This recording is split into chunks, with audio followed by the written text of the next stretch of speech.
Good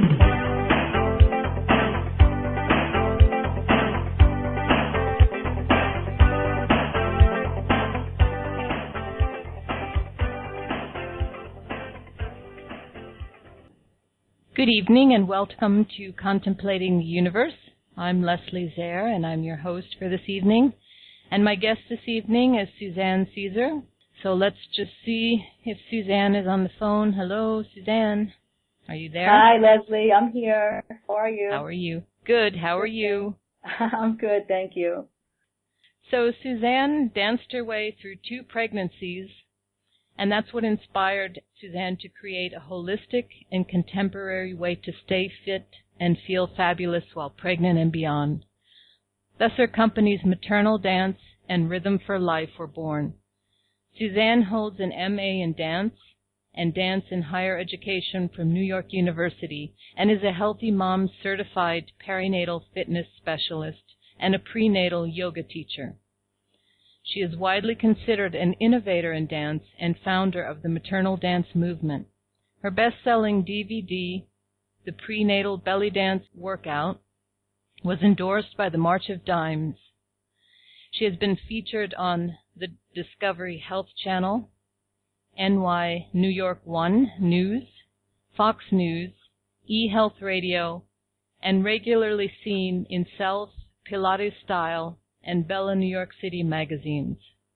Suzanne is currently choreographing a show about women called Fall to Grace and uses the rituals of dance to release pleasure, empower, support, and celebrate women.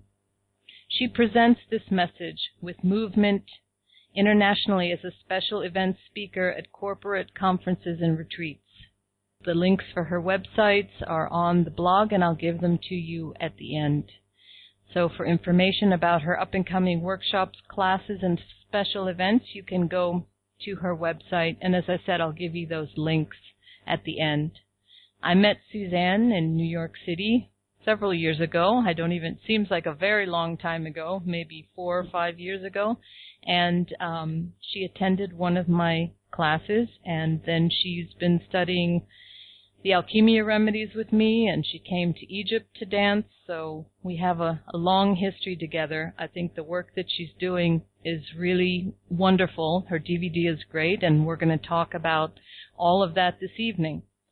So maybe we can just start at the beginning, and you can tell us a little bit about how you began. How did you begin your dance or your interest in dance? Okay.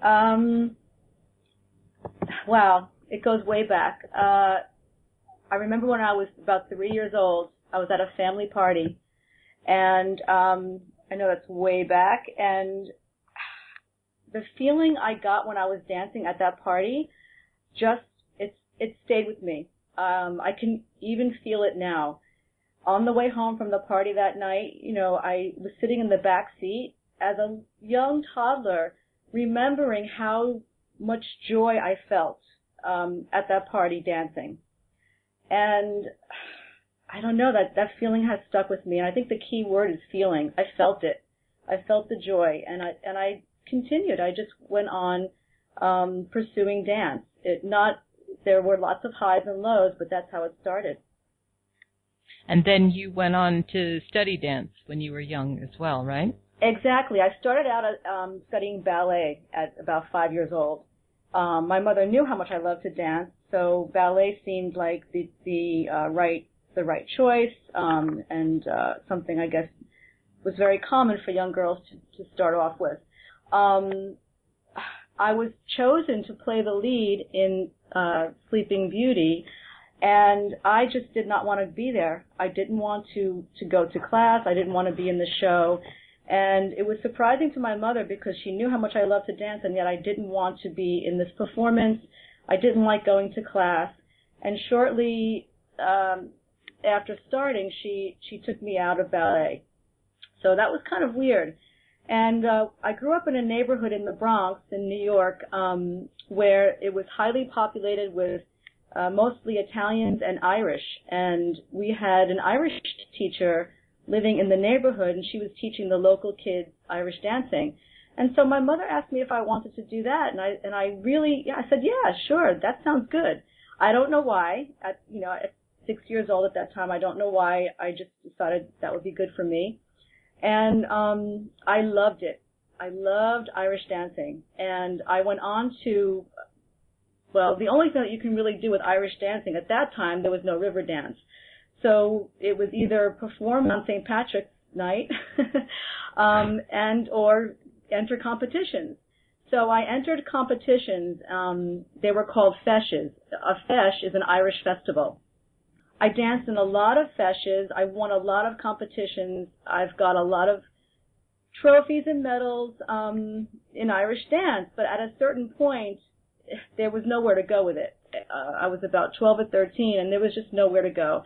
But the transition was actually smooth for me because my parents they took us upstate. In my high school years, we had moved, and there was a dancing school not too far away, but something that would keep me going, and it happened to be run by an ex-Rockette. So I went into her school learning tap and jazz, Rockette style. And that was actually a really nice transition from Irish dance to expanding my dance background and dance technique, because Irish dance was so linear and so, there was no really fluidity to it, except for the feet were going a million miles an hour. Going to the Rockette style, the tap and jazz was also very linear. Like even though the Rockettes are flexible, there was not really a lot of fluidity in the movement. Does that make sense? Yeah. Well, tap is not very fluid. I think you have a picture, don't you, of when you were Irish dancing? Oh, yes. I do. Here it is. There you are. Yeah, thanks for reminding me. Yeah, that's when I first started out in the Bronx. And, and I was very happy. I loved it. So going from there to the Rockette style of ballet and tap was a nice transition, and it really, I loved it. Again, just, thrilled to be doing what I was doing. And from there, I continued my dance studies, went to study at another school that the choreographer had done Broadway shows and was a choreographer on the Ed Sullivan Show, and learning new styles. And her teachers came up from the city; they were Broadway performers. So I starting to really branch out in my technique, and again loving it. But at this point in time, I was starting to think about college, and I did not really feel confident enough to audition. There was a girl in my dance classes throughout the years. Florence was her name. She was tall, beautiful, long legs, and she was starting to audition for companies in the city and schools like NYU in the city here for the dance program. And I really, deep inside myself, wanted to do that, but I had big hips and I was not as tall. I'm 5'4", and so I didn't feel like I could do it. So I actually stopped myself for going for what I really wanted at that time. And so I thought, okay, I'll just keep dance as my hobby. And went on to get my bachelor's degree in art history and literature and communications, and I was dancing and working. And that seemed to be okay with me. I was very happy to do it as a hobby. But something kept pulling me to, I don't know, try out for this here, try out for there, audition when I could. And the few things I auditioned for, I would either get a part that I really could not pursue because it would take me away from my actual day job, which at that time, there's no way I could leave that, or the role wasn't right for me, so I just would move on. But the auditioning process was such a turnoff that I said, what am I doing? I'm really not cut out for this, and I'm just going to continue working. And I was selling advertising space for the Hearst Corporation, so I had a pretty good job. I was making very good money, keeping dance as my hobby. Then I got to a point, I went on vacation, and I got very relaxed on vacation, and all of a sudden, this thought came to me, why don't I go back and quit my job and join a dance company? And wow. I know. That's I quite know. a thought. Just like it really well, I was sitting in a jacuzzi. I was sitting in a jacuzzi. So, this is a really good example of how when you're relaxed, things can come to you, right? The energy can move and things flow. And that was a thought, and I'm like, wow, I really would love that. I would love to do that. And at that stage, I was already, 27, 28 years old. And again, my brain got in the way, and I thought, no, I can't do that. I'm too old. I haven't been dancing, full time. And went along my vacation with the dream, but I came home and I said, you know what? I'm going to go for it. I didn't go for it the first time when I was in high school going to college. And actually, I have a shot of me in a college production, you having dance as a hobby on the side, but not pursuing it as a career. But I came back to New York, and I announced to my friends and family, I'm going to quit my job, and I'm going to join a dance company. And the response really was, right, okay, that sounds good, ha ha ha. But then they really were shocked when I actually did it. I gave my 2-week notice. I auditioned for a couple of dance companies and got into 2 dance companies right away, and got myself a part-time hostessing job. And, I was really happy. I wasn't making half the money I was making, but I was really, really happy. And at that stage in my life, in my 20s, I didn't think about things too much as far as, if something hit me, I would just go do it. So in a way, I was being led, I was following my intuition and not even realizing it. It was unconscious. So I look back and I think, wow, how did I make that decision? That's unbelievable. I just feel really like that kind of a decision for me is very empowering to think about. And, our intuition does speak to us, and our bodies speak to us. And that's something I've learned to listen to over the years. And at that time, that's what was going on for me. To be honest with you, I was... the whole auditioning thing, I mean, that's the problem. I think when an art becomes something that is like that you can't do it, you have to prove yourself all the time, then it doesn't allow your creativity in, maybe. No, exactly. No, that's exactly right. The audition process is horrific, actually. And competing against other people who, you don't want to look at them as your enemy, but that's right off the bat, it has that feeling to it, and it doesn't feel right. It doesn't feel good. So yeah, that's a good point. But the thing about where I was, and a lot of things were happening unconsciously, and it's funny because looking back when I was around 4 or 5 years old, I was with my father one day. We were doing something around our house, and I looked up at him and I said, Dad, you know what I'm going to be when I grow up? And he said, what? And I said, I'm going to be a teacher and a dancer. See? And out of the mouths of babes. Yeah. Yeah. But then the bizarre thing is, a year later, I'm crying to get out of ballet class for, I don't know what that was about, but I just wasn't comfortable. I remember, when I do think back, I think I wasn't comfortable. And maybe I wasn't comfortable in that dance style. And obviously Did you ever go back to ballet? I did. I went back to ballet when I went back for my master's in dance. Okay. Because we were required. I mean, I really, actually before then, I had studied ballet while I was in my advertising job. I was taking ballet and jazz a couple of nights a week after work. And you liked it better then? I mean, it wasn't the same experience? It wasn't the same experience, but I never felt graceful. I never felt in that technique, in the ballet technique, never felt graceful. So that kind of was a deterrent for me, that I needed the ballet technique. I just knew I needed it. So I kind of force myself to go through it. And that, of course, as I became more familiar with the work and the footwork and the body language, I got more comfortable. It's funny because when I was working for my master's in dance, when I got pregnant, I was working on my master's and I had to stop ballet. I really could not do ballet. I went to my midwife and I said to her, I'm in a heavy duty dance program, advanced program, and my body doesn't want to do ballet. And she said to me, I'm not surprised, and that's very interesting.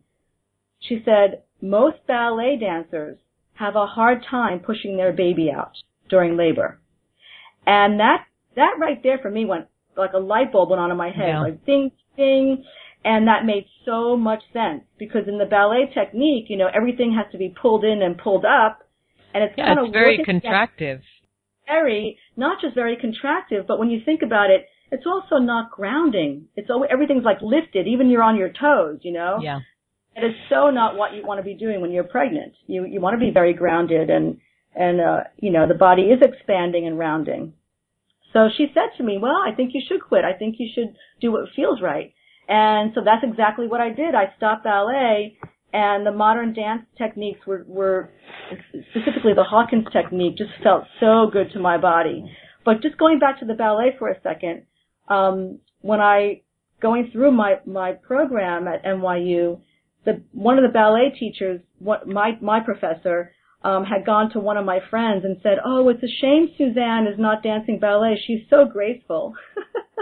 And I thought, I don't feel graceful. I never felt graceful dancing ballet. So it's kind of bizarre that she'd say that. So. Well, you probably need to be freer to feel graceful. Like for you, it moves through you as opposed to, that being very ballet being very structured. Exactly. Maybe your grace moves through you so that if you're confined somehow, you don't feel graceful. That energy is not moving in you. Yeah, exactly. That's true. And yet, I look back and think, but the Irish dancing was really a good fit for me at that time. And also not so, fluid, very linear and, lots of footwork. But I think it was a progression for me. It was something, I don't know, it was just a nice progression the way it worked for me. But all along, just unconscious choices and being at the right place at the right time also. I think that Irish dancing must be very like tap dancing for me is I've never done Irish dancing, but tap dancing for me is very grounding. To be hitting your feet on the floor is actually quite, I think you must discharge a lot of energy. So I would imagine that Irish dancing is very similar to that in that way. No, that's true. And actually, even the soft shoe footwork, even like the reels and some of the jigs that you don't do with the hard shoe.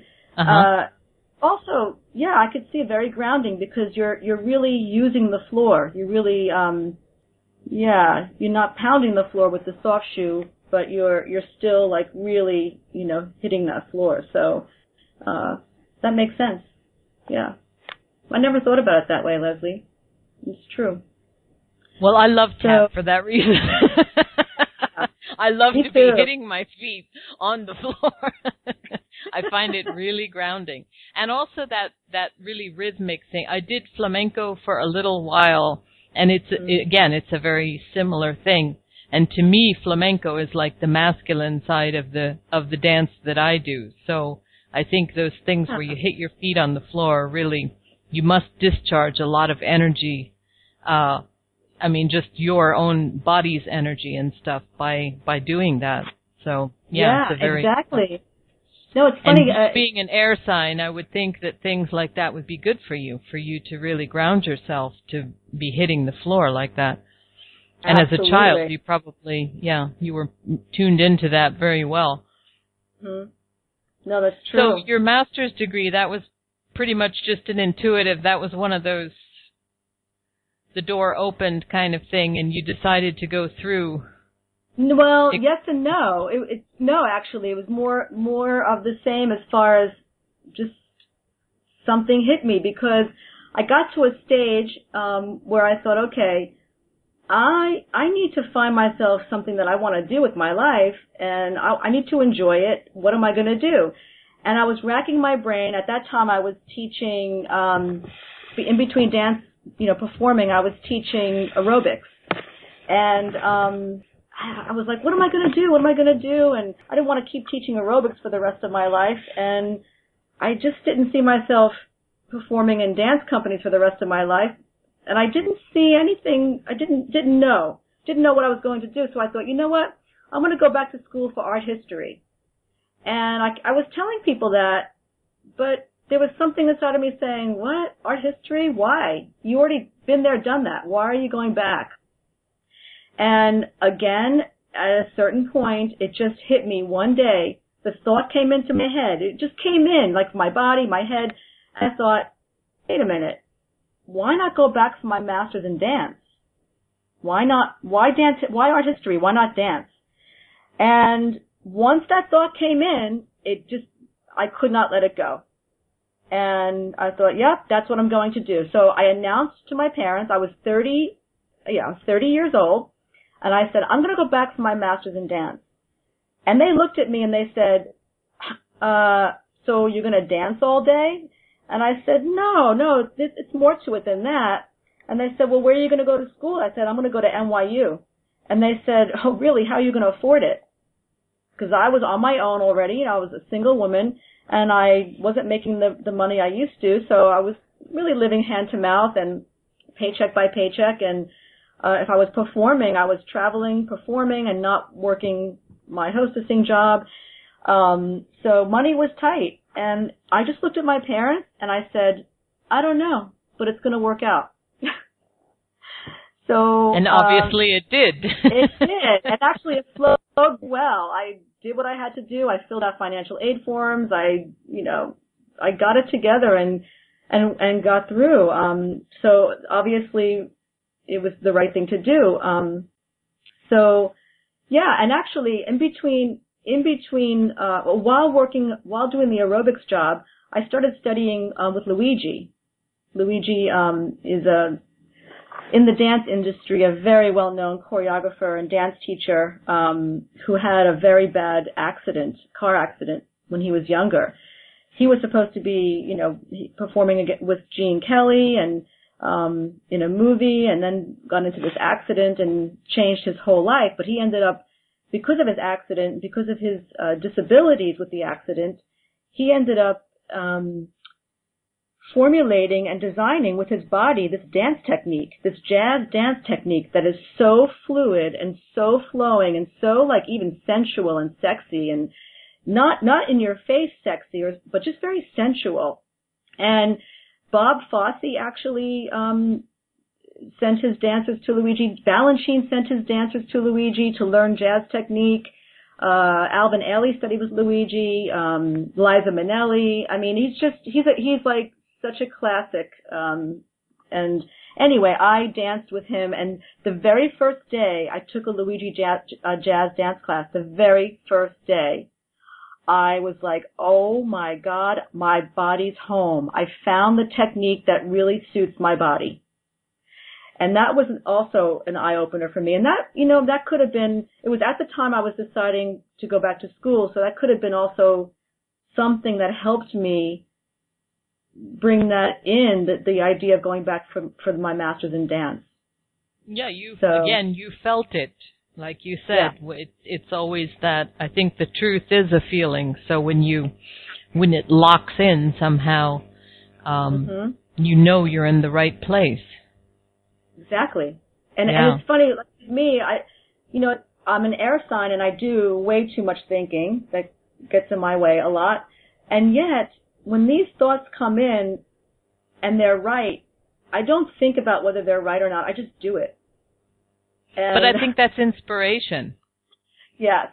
Rather than thinking, because thinking is very, conscious thinking is very left brain, and I think that comes more from the chaos and the primordial waters, those inspirations that just come up. So, and you do feel them. Yes. It Absolutely. is a whole different thing.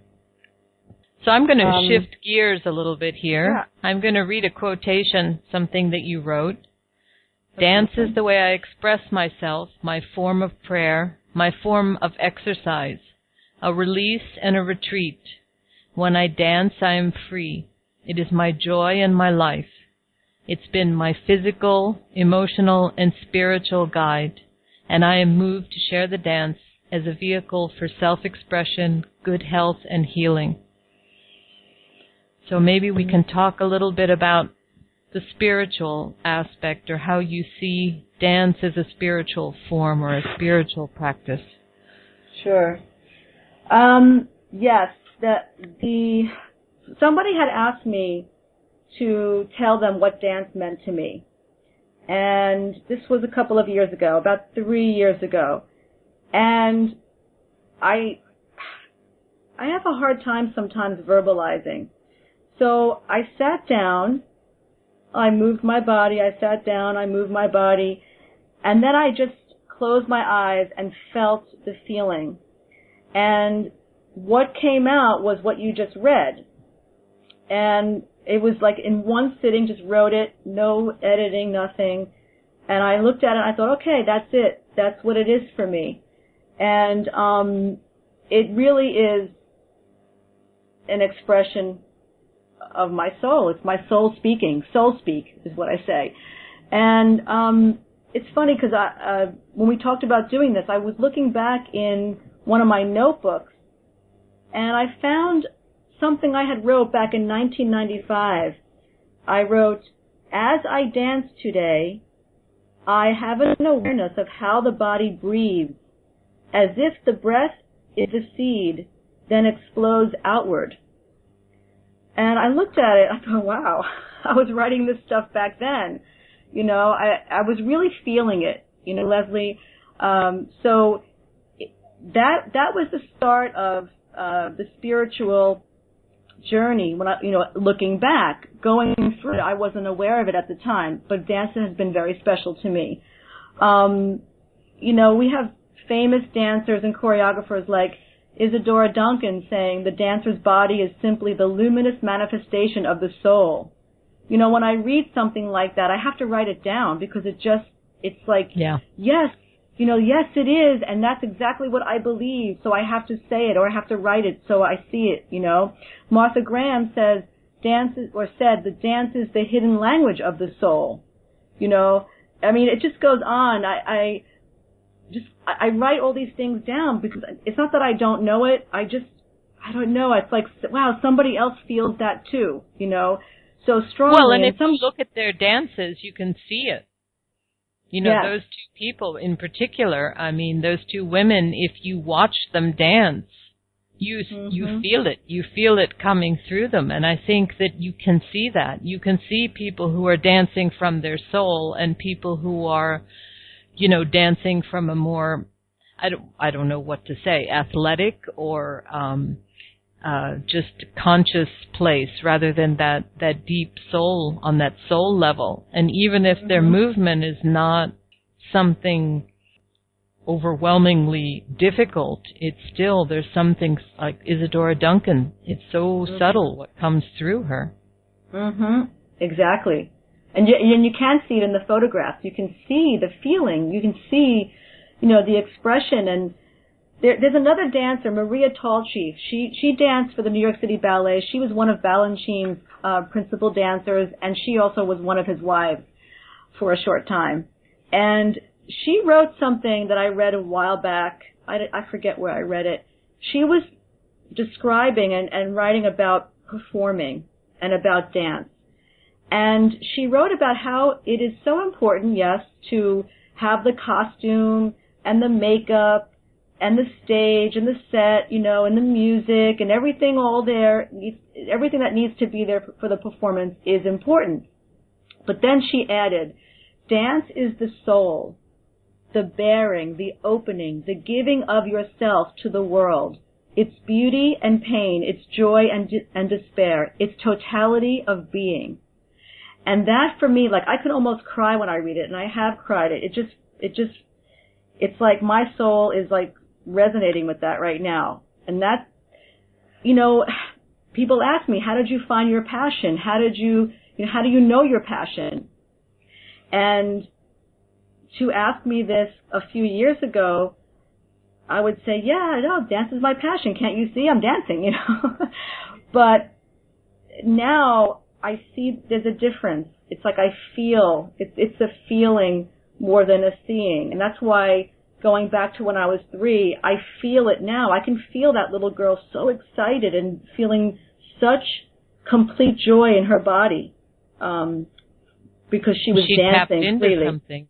Yeah. Exactly. She tapped into something. And I think it's, you know, it is a bit of a noticing, but it's also, you know, listening within, you know, listening and going, like what we talked about before with inspiration. When the thought comes, you know, go with it and see what happens, you know, take a chance. I feel it now in a way that I can't help myself. Just can't help veil myself. lifted, and you've seen the divine. Yeah. Yeah. So, you know, this reminds me too, though. Years ago when I was in therapy, I couldn't explain to the therapist what I was talking about with a particular situation. And at a certain point he said to me, because he knew I danced, he said to me, you know, instead of telling me, why don't you dance it? And I said to him, what? You want me to get up now and dance in front of you? You know? And he said, no, you don't have to. He said, just, you know, in your mind, dance it. So I said, okay. So I sat there and I went through the whole thing in my mind and I danced it. I can see in my mind's eye the dance. I danced the whole thing. I don't know how long it went on for. I don't know, you know, it could have been 2 seconds. I don't know. Yeah. But when I finished, I looked at him and I said, I'm done. And he said, I know. And I said, how did you know? He said, because I could see the dance in your eyes. I could see you dance. What you were communicating, I could see it. And I thought, wow, that just blew me away. It was very telling for me, personally. Yeah, and you feel it when you're dancing, but the fact that someone else can see it is even more confirmation that something really magical is happening. Exactly. And also, you know, I mean, this is going off a little bit from what you just said and what we're talking about, but maybe not so much. We learn what we teach. You know, you've said this, I've said, you know, people say this. We kind of understand this. We teach what we need to learn. Sorry, I said that wrong. Mm-hmm. We teach what we need to learn, and for most of us. And I went back in the journal, not for this talk or anything, but I found in a journal, and I wrote this a few years ago. I wrote, I use my body to teach myself. The language of my body speaks to me. And I really feel that aside from everything, all the other points we've touched on, and this is the spiritual journey for me as well, that dancing for me is teaching me, it's my life. It's teaching me about my life. It's teaching me how to be in my life. It feeds me, you know, like what I've already shared. And I keep dancing because it really, it's helping me grow into the person I am already and didn't know it, or learn to know who I am through dance. And I think through the body you access the truth. So the more you're in touch with your body, I mean, to me this is what dance is about, is when you feel that energy move through your body and you become connected to what it feels like to be in the truth. And it does guide you, like those inspirational, you know, feelings that you had, you felt them and you knew them because they were in your body. So I think the more you use your body in those kind of ways of something that brings the truth through, the more familiar you become with it. Mm-hmm. Yes. Definitely. Absolutely. So you've moved on to another. I'm just picture? Yeah. Yeah, this is a bizarre situation. It was actually very, very cool. Another serendipitous experience. I was at a party, and I was engaged in conversation with a director at Sony Plaza. This was around the time I had gotten my master's by this point. And I was asked to conduct a luncheon seminar, a 3-day seminar at Sony Plaza in Midtown, New York City, and based on ballroom dance. And so, I had taught ballroom and Latin dance at Fred Astaire Dance Studio somewhere along the line. And so I said, sure, that would be great. I would love to do that. And I thought, but I need a partner. I don't have a partner. So I put an ad in the paper. At that time, there was no Craigslist. I put an ad in, I don't know if it was the Village Voice or some local paper, some town paper, and I got a few mails to respond. And the second one that came for the audition was Richard Diaz. He's photographed here with me. And I auditioned him. And right away, I thought, wow, this guy moves so well. He's a good partner. He knows how to lead. So I'm going to hire him. So I let him know I'd like to work with him. I told him how much was the pay. He said, great. No, he didn't hesitate. And my son at that time was about a year and a half, maybe 2 years old, somewhere around there. And so one day for rehearsal, the studio where we were rehearsing, somehow it fell through. And I called Richard. I said, Richard, I can't get the studio today. I don't know what's going on. I don't know what we can do for today. He said, oh, why don't you come to my studio? I said, you have Surprise. A studio? Yeah. Well, just wait for it. I'm like, really? You have a studio? So he's like, yeah, come to my studio. I said, well, I'll bring Yvonne, my son. He said, sure, bring Yvonne. And so I'm with my son. We're walking out of the elevator on the floor of his studio. And as I'm walking down the hallway, I see all of this press, newspaper and magazine clippings framed on the walls leading to his studio about him and his wife being the Mambo King and Queen of the world. I'm like, oh my goodness, what's going on? So I walk in the studio. My son, has free reign. He goes running around. It's a nice big studio. I said, Richard, what the heck is this? You didn't tell me you're a Mambo King. He's like, no, that's okay. Yep, my wife and I, we've won a few championships. I said, I can't believe this. I said, you had me take you through an audition process. You didn't flinch, and now I'm finding this out. It was just like really bizarre and a little intimidating for me because, believe me, I was not half as good as him. So it was just... You really lucked out there. I totally lucked out. Totally. And but I want to follow through with this little story because I think it'll lead to the next phase of this conversation, which is as we were rehearsing, we were going through everything: foxtrot, waltz, tango, merengue, salsa, cha-cha, rumba, and then we got to mambo. Well, guess what? The whole situation with the mambo, being the Mambo King, I guess it was getting to me, thinking too much, and just I kept things off and not getting the steps. And he's like, "Come on, what's the matter with you?" And I said, I don't know, I just can't get it. It's not happening today. And at one point, he looked at me and very sternly he said, "All right, enough. Think with your crotch." Did you hear me?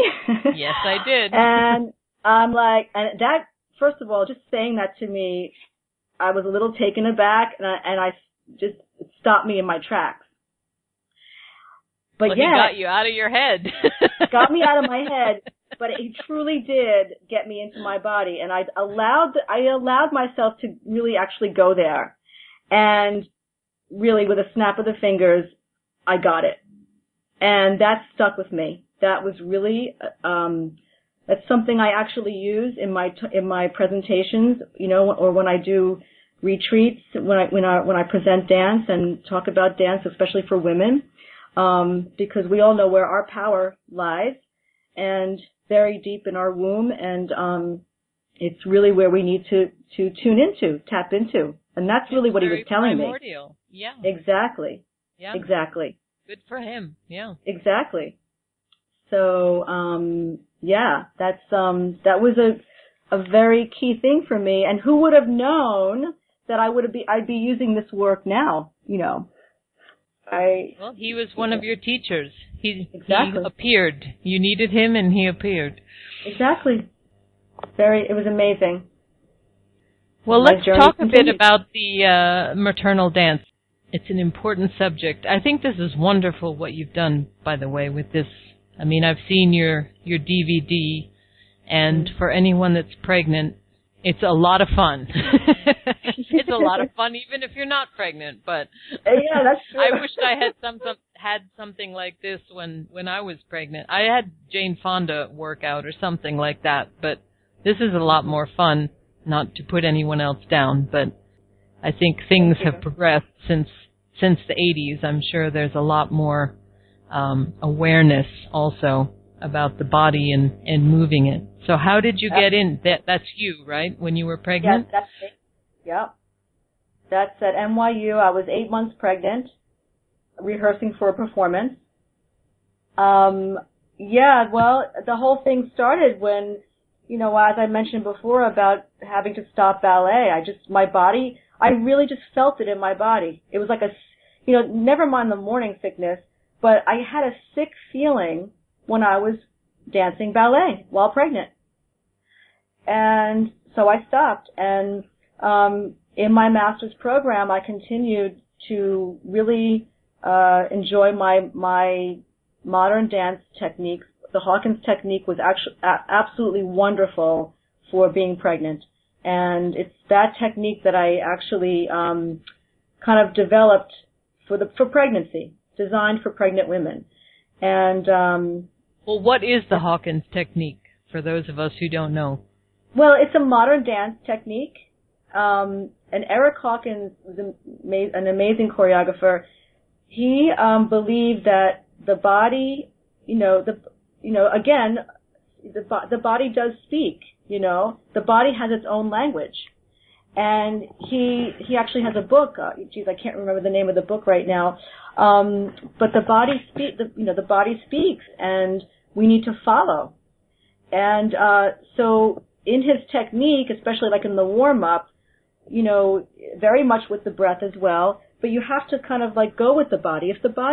If your sits bones don't want to stay on the floor, if one wants to pop up, well, let it pop up. Just let the body go.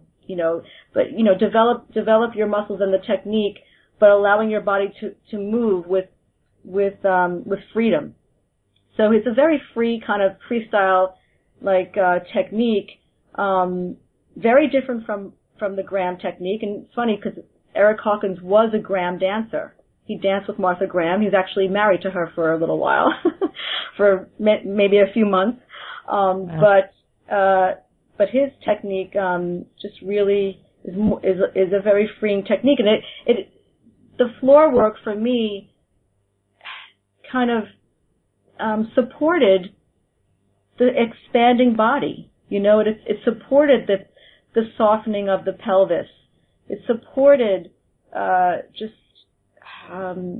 allowed the body to move with freedom, and that for me was really key, and just kind of work with that with the maternal dance. And again, with maternal dance, I literally did not start this program until Cleo, my daughter, was born. She was born like 4.5 years later. And after she was born, and I had taken prenatal yoga and had seen how that was working, I just felt like, there's no dance. I was looking for dance and there was no dance. And I was with a group of people sharing about what we do. I forget what it was called, the forum or something. I forget what it was. And just really spontaneously, randomly, I stood up in the group and I announced, I'm going to teach pregnant women to dance. And everybody looked at me. Nobody said a word. And I actually said to myself in that moment, did I actually just say that? You have to listen to yourself. Well, the most profound things come out of your mouth when you just let them. Listen to myself. And that's when I said to my husband at the time, I said, you know what? I'm going to develop a program. And he was my first student, my husband. He put a pillow under his shirt and we worked together with the technique. And I developed class and I thought, I'm going to take this class to this woman I know who started a program called Maternal Fitness. And I thought she was going to hire me. I thought, yeah, she's going to hire me. She's going to love this, and she's going to hire me to be one of her teachers to teach this. And I went to her studio, and she was actually an RN. She was a nurse turned physical trainer for pregnant women. And I showed her, gave her a private lesson, and at the end of the class, she said to me, wow, all of what you're doing, how did you learn this? I said, well, I developed it for pregnant women, for them to do more dance kind of moves and, to enjoy themselves as a creative outlet, really as a creative outlet first. And she said to me, I love this. This is safe. This is good. This is very, I like the fact that you're using the abdominal muscles in this way. It's very important for labor and for pushing. And she said, I'll tell you what. She said, how much are you going to charge for your classes? I said, I don't know. I never thought about that. Didn't think about how much. I just know I want to do this. And so she said, well, this is how much I charge for the studio. And you're going to have to figure out how much you're going to charge your students to cover the rent. And she's going through this with me. And in my head, I'm thinking, wait a minute. Are you hiring me or what is this, And I walked out of that meeting or private session thinking, oh, well, okay, I guess I'm on my own. I guess I'm doing this on my own. And that's how Maternal Dance started. It was just kind of a, almost like a fluke. You had done it. I mean, that I think is what gives you integrity, is you did dance through your pregnancies. You saw the result. It wasn't an idea that was just a random idea, but you actually danced your way through, so you knew what it was like, and I'm sure you knew what was missing, what wasn't available, and you can fill in those gaps. Well, that's very true. And as I taught the class, I learned more and more. And I thought, I really want to know everything about being pregnant and fitness. And that's when I went for my perinatal fitness certification. Because I really wanted to make sure that I was doing everything like I needed to, the right thing, but also in a creative way. I also invited a physical therapist to come take my class. This physical therapist worked exclusively with pregnant women and new moms, and she also did her training with the New York City Ballet for physical therapy. So after the class, I said to her, okay, lay it on me. Let me know what am I not doing or doing that's safe or not safe, or, what can I do to improve? And she said, no, this is absolutely great for pregnant women. She said, this helps pregnant women prepare for labor. And I said, oh, can you write that down? Can I have a testimonial? Can you say this helps pregnant women prepare for labor? And she said, no. I said, okay. She said, no. She said, I'll write you a testimonial, but this doesn't just help pregnant women prepare for labor. This prepares them for labor. And I couldn't believe it. I was like, wow, that's great. I'm so happy. But I really felt that. And that's, when I went on to make my DVD, the same feeling. I was like, okay, I want to make something that is going to be safe, because these women are not even going to, I'm not even going to be able to see them. I'm not going to be able to see how they move. I want to make sure that when they're in their living room, they're not going to hurt themselves or do something that's really funky or, not safe for pregnant women. Because, Leslie, I can't tell you how many women come to me and say, oh, I overstretched in yoga class, or I hurt myself here, I hurt myself there. I'm like, oh, my goodness. I'm hoping that this DVD is going to do what my intention for it was to really help women prepare for labor in a fun way and to feel good and to feel sexy, to feel like the fertile goddess that they are, actually. And it is fun. And I think that that's one of the things that you and I have talked about was that when you were doing the yoga, you'd said that sometimes women had never done yoga before. They just felt like they needed to do something because they were pregnant. Exactly. And yeah, it's got to be something that you enjoy. I think adding yet another thing into your life because you're pregnant is not necessarily, I suppose it's helpful on some level, but it's not necessarily enjoyable. Well, and also fitness, getting in shape. You don't want to get in shape in pregnancy. You want to get in shape for labor. That's why you need the prenatal exercise. You want to feel good and you want to get in shape for labor. Honestly, most of my women that take class with me do have a natural childbirth. I'm very happy that they do because I try to give them as much information as possible and let them trust their bodies. Learn how to trust your body. And we use guided imagery. And many of them call me, I was going to have a natural childbirth, or I was on the fence about it. And then after taking the program, I had a natural childbirth. I'm really happy I did.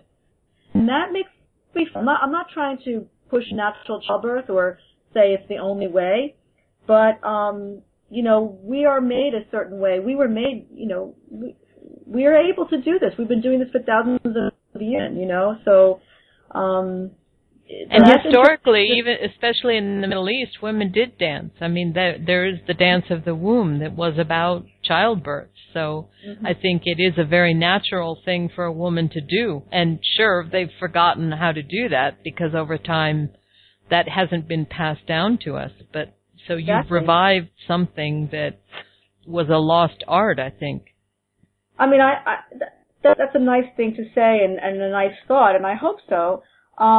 I can't say that it's very, hugely popular here yet in the States. I get more women from other countries come to my class than Americans. Yeah. Which is, I don't go advertise in, special places. It's, everybody can find it if they want, but it just so happens that more foreigners take my class. And as far as like the name, the prenatal belly dance workout, this is like going to sound so bizarre, but I had never taken belly dance in my life. And yet it just felt to me like, these kinds of moves this is like belly dance from what I had seen, and, figure eights and all that. We do that in jazz class, body isolations. And so it really, and even in Latin dance, it wasn't so, foreign to me to be doing this. Well, but you're tapping into the old, belly dance was a womb dance, and that's probably what you were tapping into, even though now it's called belly dance. It is about the womb if you're pregnant, yeah.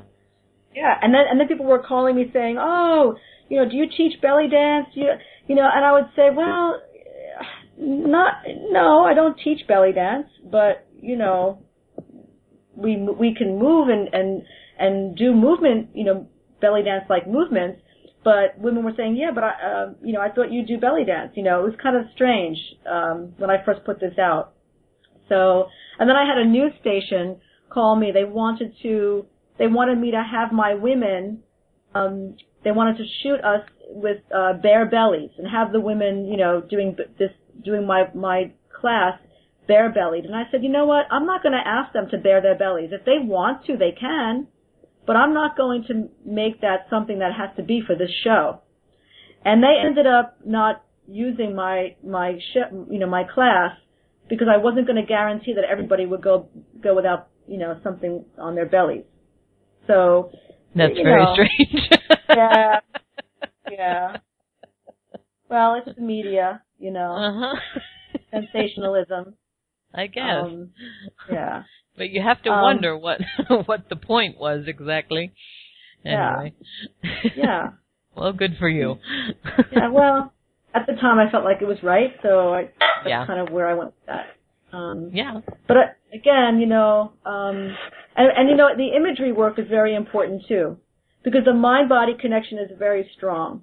And as we know, that's what it is. Especially when you're pregnant, yeah. Especially. So, to do imagery work as well, I tell the women that come to class, I say, your mind is a muscle also. And it's something that has, our muscles have memory. And if you can do this imagery now while you're pregnant, then it will set you up to be hopefully conditioned to relax a little bit more, a little easier, be less stressed when you're in labor. Do you know? Yeah. Because being less stressed will help with the birthing process. It won't hold it up in any way. Some women get so stressed that they actually stop their labor from progressing. And then of course, intervention takes place, and then, for reasons that could have been avoided, Well, anything you're more familiar with. I mean, like when you have your second child, you already know what to expect. So you have that experience, whether it's a physical one or a mental one, you have something to follow, I think. And so that's how that program came about, and it's something that's really dear to me, and I know it was divine inspiration, and I'm glad I'm a part of it. Clearly the way it came through, you channeled it, because you were in the beginning even presenting things that maybe you hadn't experienced, so it was coming from somewhere. Exactly. No, and it is, and I hope that women will check it out, because it is, especially if you're pregnant, I think it's a wonderful thing to do, to be able to have fun and be able to move your body as it's changing shape and into something maybe you're not so familiar with. Yeah. It's also really good for new moms to do too. It's fun, and it's funny because when the March of Dimes selected it, and I called them and I said, so, how do you like it? And the woman said to me, oh, we love it. She said, as a matter of fact, the women in the next office are doing it right now. And I said, oh, are they pregnant? And she said, oh, no, they're not pregnant, but they're just really liking it. They're having a good time. I bet. Yeah, it is. It's fun. Yeah. So I would just like to talk a little bit about your new project. I think it would be nice, the show that you're choreographing, if you want to just tell us a little bit about how that came to, what it is and how it came to be.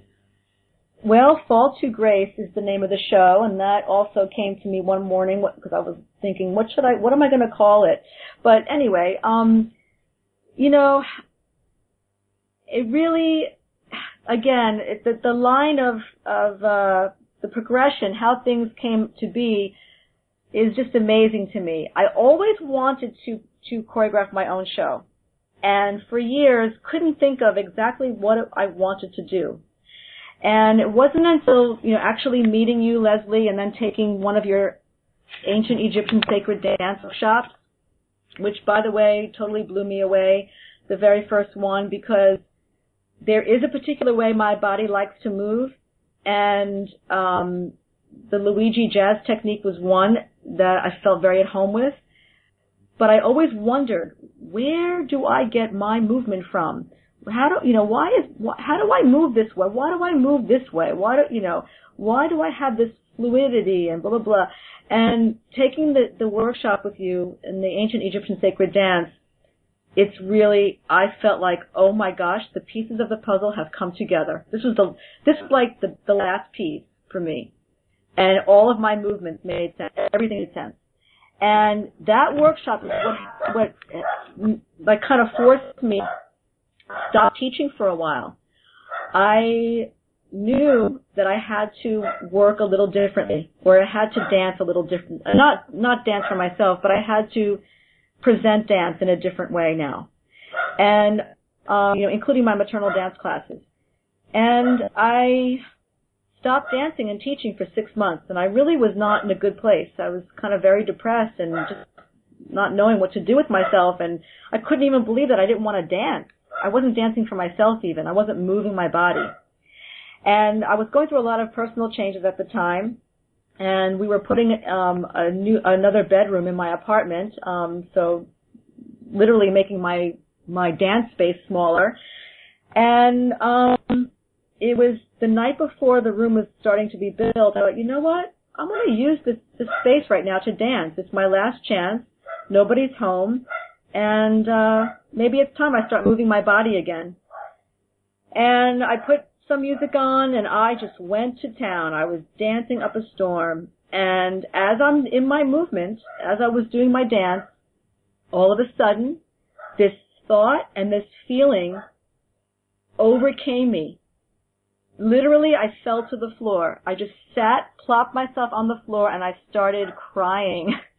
And then I started laughing because I instantly got what I am going to choreograph, and I grabbed my journal and started writing furious what I was going to do, why I was doing it, how I was going to start presenting it, and so on. And I was thrilled to death. I was like, oh my gosh, now I know my life's mission. Thank you, God. Thank you. I was just kind of freaked out. You were shedding your skin. Yeah. Yes. And one of the things I wrote in that night was that I'm going to present piece by piece. You know, maybe I'll present at art openings or museums or that. And the next thing you know, I'm presenting one of my pieces. I mean, not the next thing you know, but it was a little bit of a story. But one of my friends, Janet Kristenfeld, beautiful artist, and she was doing a one-woman show on, gosh, I forgot the name, about the feminine soul, Journey of the Feminine Soul. And I was like, yeah, one of my pieces goes so well. And so, to make the long story short, I ended up performing the piece at the show, which is not what I wanted to do in the first place. I wanted to have a dance performance. Anyway, it worked out really well, and I look back at my journal, and I 2 years prior had written that I was going to be forming these pieces in art openings, and I thought, wow, this really, you know, this is coming, this is manifesting right now. And so the thing about that first, I didn't have name for it yet, and when I performed it for the first time at this opening, as I was dancing, I was really aware of the audience watching me, and I could see nobody moving a muscle. Like, everybody was just so still.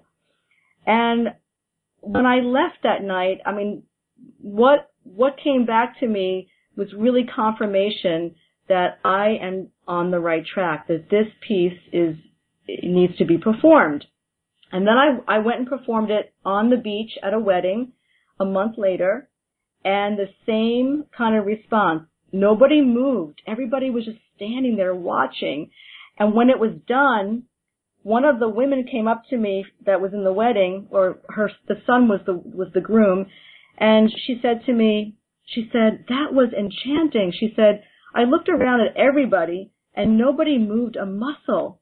Everybody was just like and I thought it was so true. Nobody, people just looking, watching, and I'm thinking, okay, it's not my dance technique for sure, because this is like, you know, at this stage of the game, I have injuries and stuff that, I don't know, I'm just not feeling myself performing in the way that I'd like to, but yet something else is coming through, and I feel like this is confirmation for me. And then one of the men at that wedding said to me, a kind of young guy, he said to me, that really felt so ancient.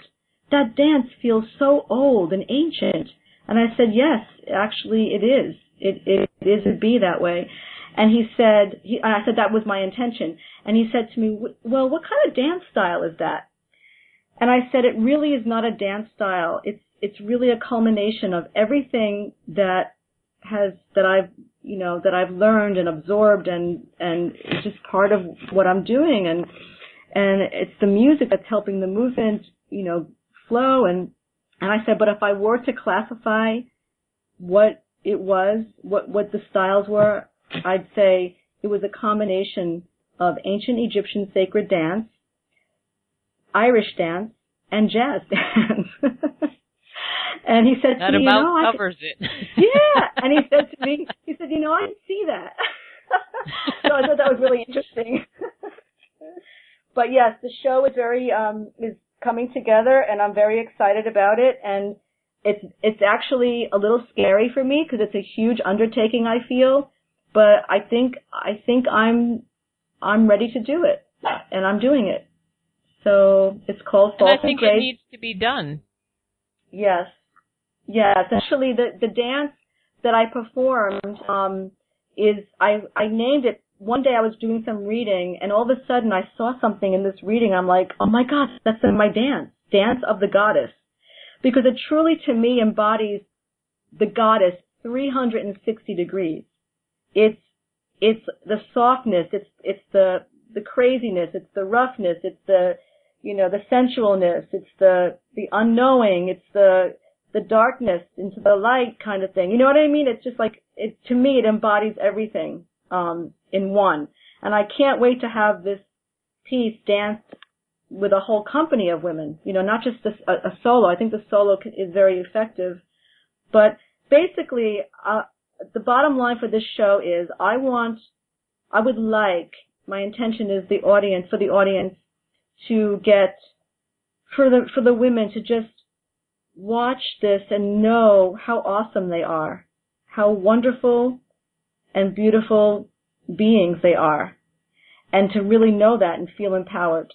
And I would like the men in the audience to be sitting there in awe, saying to themselves, wow, the woman I'm sitting next to, my mother, my sister, my girlfriend, is such a beautiful and awesome creature and being. And that's how she will be treated. And that was the inspiration for the show, day one, since that first moment that came to me. So, well, and I think through movement, you probably can achieve that. So we'll see. We shall see. The spirit is moving me. As long as you're enjoying it and really embodying it, I think it's a wonderful expression. It'll come through you. Yes. That's it. So that's kind of where that stands right now. Well, we will anticipate the day that you're ready to perform the whole thing for us. Yeah. And thanks to you, Leslie, for the inspiration, for the opening a door for me. Your work has opened the door, so really wonderful. I'm glad you connected.